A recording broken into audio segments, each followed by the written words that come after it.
Welcome to YOUCANIC. Today here in YOUCANIC we have a 2013 Dodge Grand Caravan. I'm going to show you how to unlock the trunk from inside. This one has a cable actuation that should unlock the trunk, and if it's right here, and if you pull on it and say maybe the cable has busted or maybe the latch is broken, I'm going to show you how you can unlock it from the inside to be able to get it open until you're able to get it fixed. So to start with, you will need to go through the cabin of some sort and come back here. Now if your back seats are up, you would have to climb over them to get down here.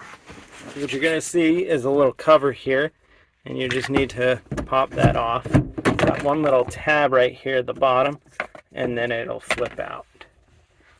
And then once you get that out, what you're going to you're going to see, this is the whole actuator unit there.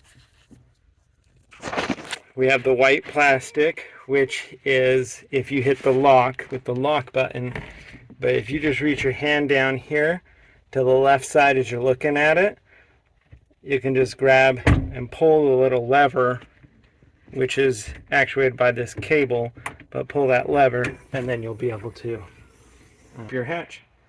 Thanks for watching YOUCANIC, where you can be the mechanic.